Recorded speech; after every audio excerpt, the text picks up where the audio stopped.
Okay, so shalom everyone. Here we are, coffee and connection. What week are we in now? Week, oh, I don't even know. 11, 12? Baruch Hashem. Awesome to see you all here again. Love the faces on camera. Great to see you.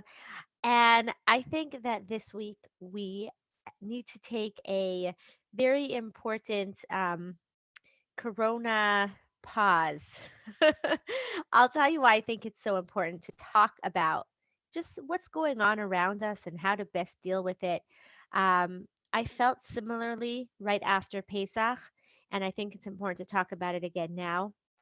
When everything started, when everything got crazy, there was kind of this. Someone was just telling me this on the phone this morning. She said, when it all started, they were saying until Pesach. And I thought, that's so long. That's so far away. How are we going to manage until Pesach? And there was this thought of like, it's until Pesach.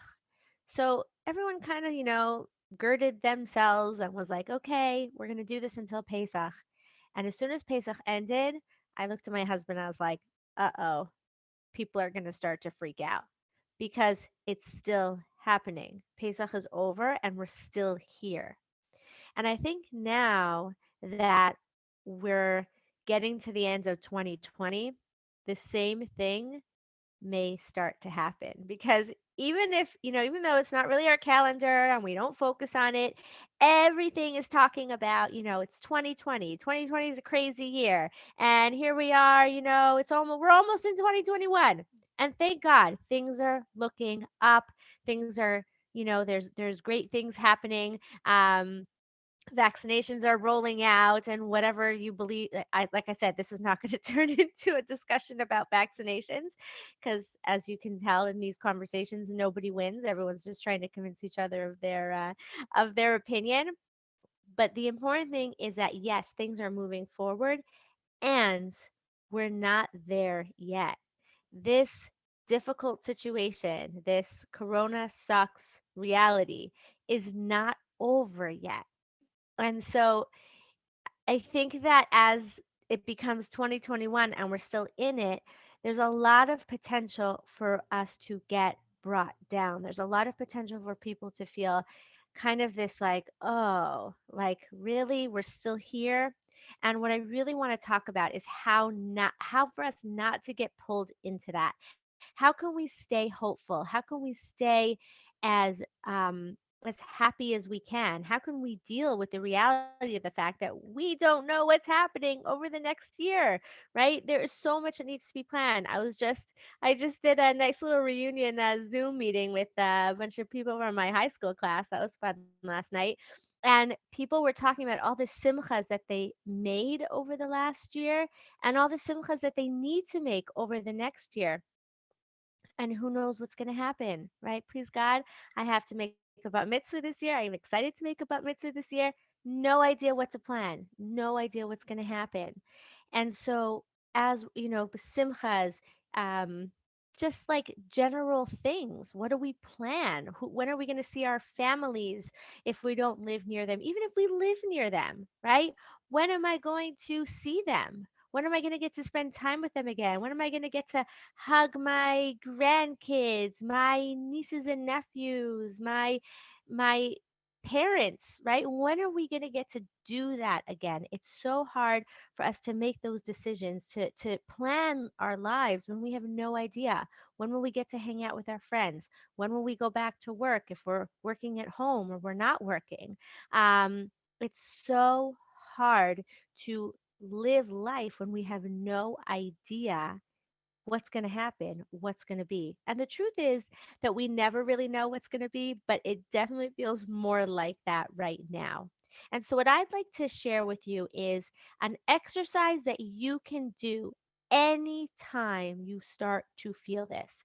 The truth is, this is an exercise that I've been doing for years pre corona. Anytime I feel stressed, anytime I feel that overwhelmed feeling, it's something I talk to my clients about, especially Pesach time, but it's also an exercise that you can use as you go into the year, as you're struggling, as you're dealing with things, as you're trying to plan a simcha, make a wedding, a bar mitzvah, as you're trying to Maybe plan your own wedding or uh, plan just your life. Am I going to go to school? What am I going to do this year? What am I going to do this summer?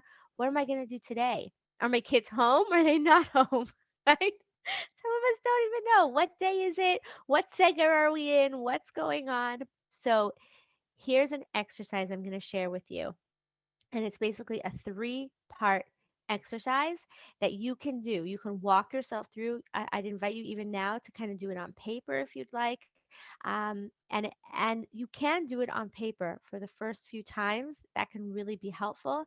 And then Be'ezrat Hashem, eventually it becomes your way of thinking. As soon as your brain goes into overwhelm, as soon as you start to feel stressed, automatically to start thinking these questions. Okay. And then at the end, we'll talk about an extra special bonus and some extra ideas of what that can really help you deal with the unknown of, you know, our future, what's going on in the world. Okay.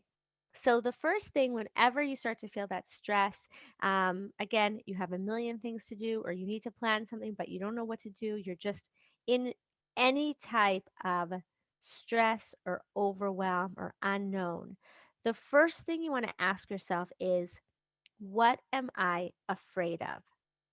Now, this is something that's very important to sometimes we even need that awareness of the fact that so much of the stress in our lives, so much of the overwhelm, so much of the unknown, so much of that not trusting even of ourselves is coming from a fear of something happening or a fear of something not happening. Anytime our body is going into a stress, it's basically going into fight or flight, right? Anytime we're going back to like that instinctual, I need to protect myself, or I feel like I need to throw up my arms and surrender, or I feel like I need to run away, I feel like I need to yell, I feel like I need to lash out, I feel angry at everyone. Anytime our body is overwhelmed, there's almost always something we are afraid of. So the first thing you want to do is try to get clear on what is it I'm afraid of right now? What is it that I'm afraid is going to happen? What is it I'm afraid is happening? What is it I'm afraid is not going to happen? And it could be something like, I'm afraid that my husband doesn't love me if he does this. I'm afraid that I'm going to make a wedding and it's going to be it's just going to be a disaster and everyone is going to think I'm a horrible mother.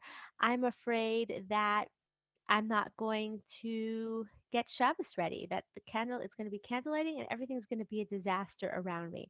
I'm afraid that dinner's not going to get put on the table and everyone's going to complain and whine and I'm going to be a horrible mother. It could be anything and more, right? That you may be feeling any fear in that moment. And try to really get to not just the first thing that you think of as your fear, or if you even if you can't get to a fear, look at like the thought that you get to that's putting you in overwhelm and ask yourself, what is the fear behind that thought? And then when you get to the fear, ask yourself, um, and why is that so bad? Right? So you can get to the deeper fear. What would be the worst part about that? And then what am I afraid of? Right? What's the worst thing that would happen then? What would be so bad about that? Keep asking yourself those kinds of questions. Often it's good to ask it two or three times until you really get to the root of the fear.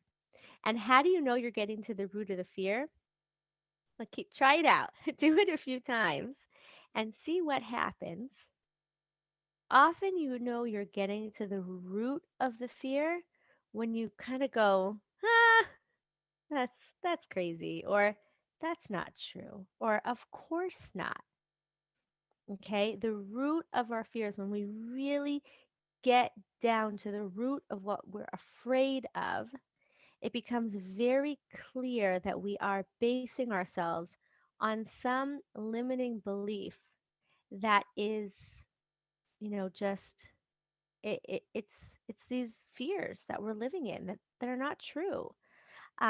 Or you may find that when you get to the base fear, you realize that by living in that fear, you're creating exactly that, right? That's where the fear creates the fear.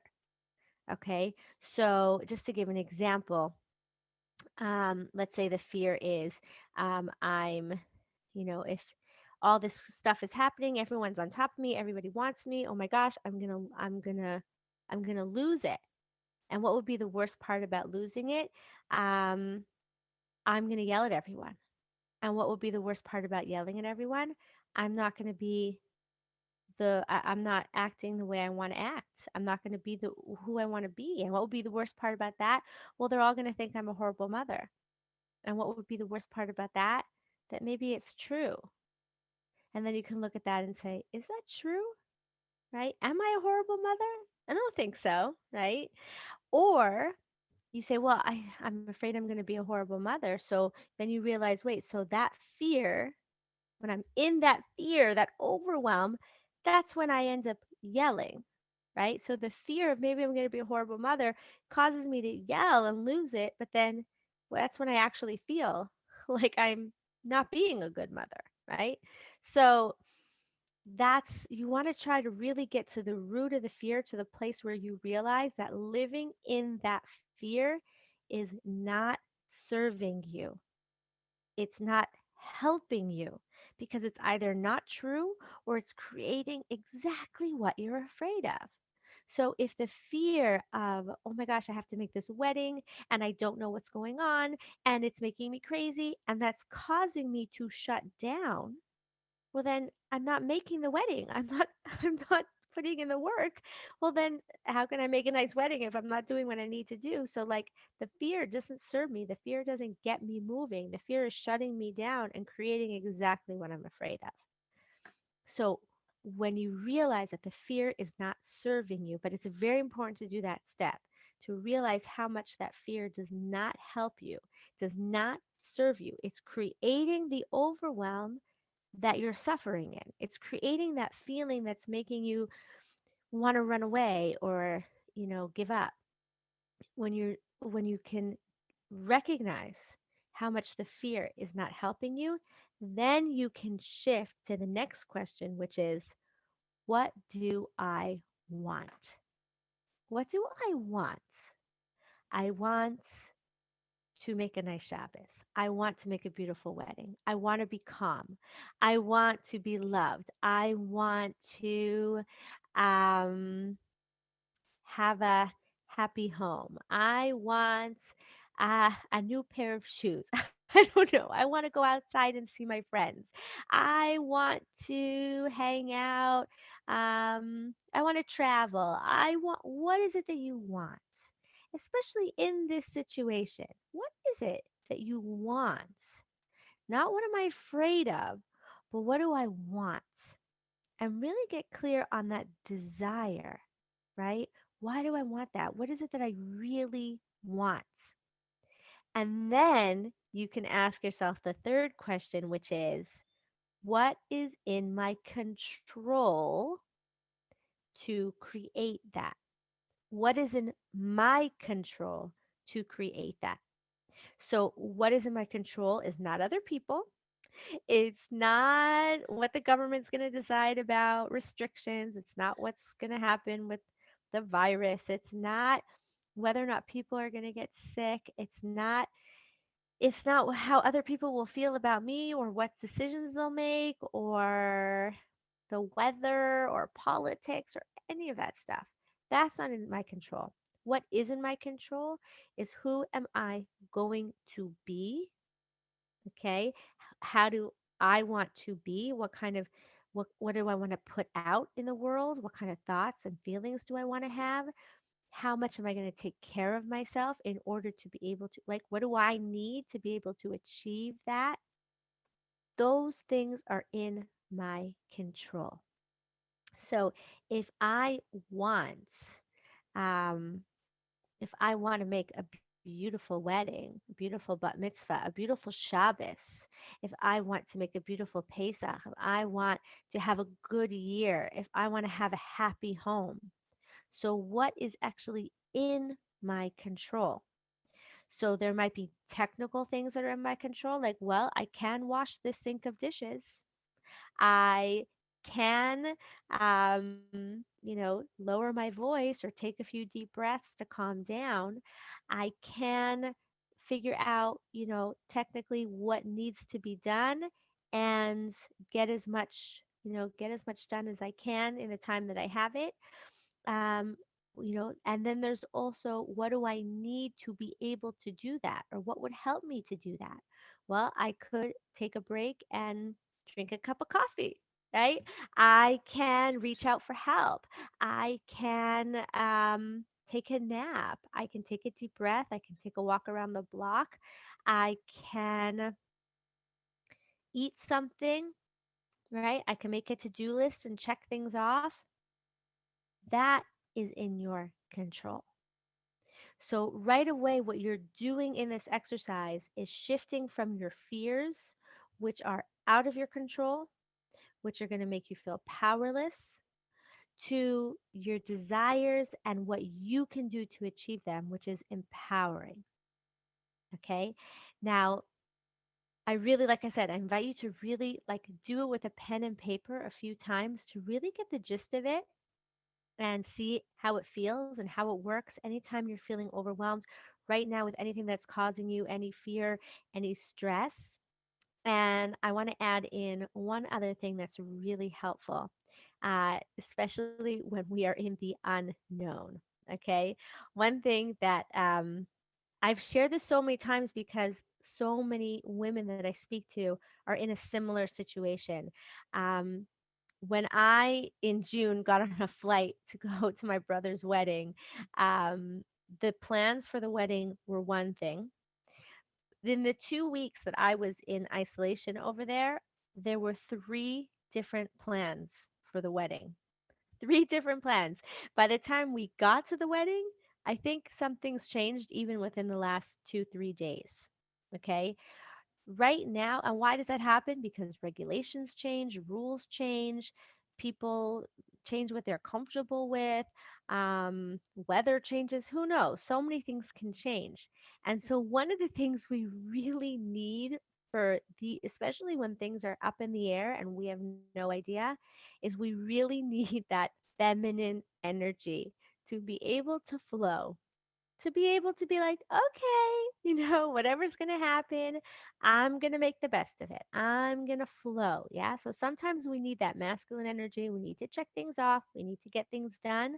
But as we're doing that, the feminine energy is going to really help us. It's going to help us because we're going to be able to go with the flow. We're going to be able to adapt to whatever's happening, changes of plans. Um, and we're going to be able to uh, well, let's talk about the different ways that we can be in our feminine energy, and you'll see how this works. Part of feminine energy is really recognizing that we're not fully in control, right? And so things are not going to be exactly the way we want them to be. Our simchas are not going to look exactly the way we want. Our year's not going to be exactly the way we want. Our body's not going to be exactly the way we want. Our home's not going to be exactly the way we want. And letting go of that control, accepting that things will be the best they can be. We're going to do the best we can, and that's going to be awesome. And go with it, go with the flow. And part of that is also being able to receive, being able to open ourselves up and know, like, well, who can I ask for help who's been through this? Who's dealt with this? Who can help me with this? As things change so quickly, we often need more help. We need more support. And that feminine receiving energy is so helpful in this time, right? Remembering that we don't have to do everything on our own. We don't have to have it all together. We don't have to be perfect. And the more we can remember that and stay tuned into that, the easier it gets to deal with whatever comes.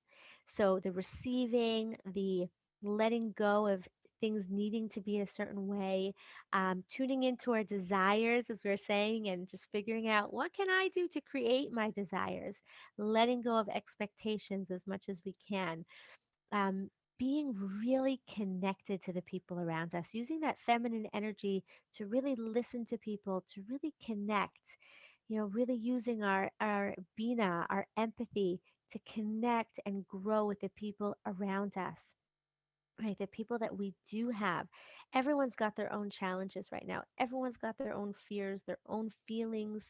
Our children, our husbands, our families, our neighbors, whoever we're actually spending time with, whoever we're actually speaking to, those people, everyone, right? We need to support ourselves. We need to support the people around us. And the best way we can do that and stay connected is by listening, by sharing, by being authentic, by being vulnerable, right? With those that we love, and by allowing other people to be vulnerable with us as well, so that we can go through this, we can zorem, we can deal with whatever is coming. Please God, only good things, and stay connected to the people around us. Make sure that we get out of this happy to be together. There's so much disconnect right now, unfortunately. I think I've mentioned there's actually a phrase now of like COVID divorce. Like people are struggling because they're spending all this time together. They're struggling with the difficulties together without distraction. It can be harder to stay connected. And by being authentic, by being vulnerable, by listening, by sharing, in a real feminine, empathetic way, we can stay connected, stay in a loving, intimate place with those that we find ourselves, that we actually get to be with. So that's my that's what I wanted to share with all of you on the eve of, as we get ready to move into, I know it's a new calendar year, but I think there's something psychological, even if we barely notice the day, even if we barely notice the calendar year, there's something psychological about it. And so I felt that it was important to address this. I'd love to know if anyone has any questions or thoughts. You can go ahead and put them in the chat. We have a few minutes here to wrap up. So if anyone wants to ask a question, you're welcome to do so. And if not, then I'd love to hear your thoughts by email as you try out this exercise. What comes up for you? What challenges? What do you learn as you're doing this exercise? Please feel free to share it with me. Send me an email and let me know what comes up for you, and what your experience is as you use this exercise to take you through your challenges. Okay. So, how do you share in a genuine and honest way when the person you're talking to comes from a place of distrust from years before you were in a relationship with him? That's such a great question. And honestly, what you can do is recognize that what we can do as we are sharing is share from our heart, letting go and letting go of how the person's going to respond, and giving them full responsibility for how they're going to respond, rather than getting pulled into like a back and forth of, you said this, no I didn't, why would you say that, that's not what I meant.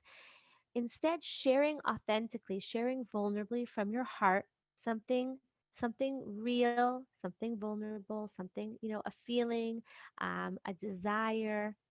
And then if the person responds in a negative way, not getting pulled into a discussion about what you just shared, about whether or not it's valid, about whether or not if there's negative intent there, if you know in full integrity that you meant it to share and connect, then when the person responds negatively, you can kind of stay out of that. Like, I'm not going to get, I'm not fighting about it. Like, you're just not going there.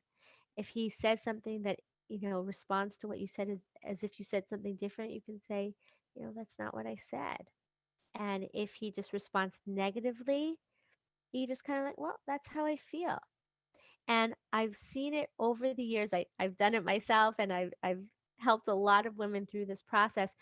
Often, the reason that's happening is for whatever reason it helps somehow feels more in control, or he feels somehow it serves him.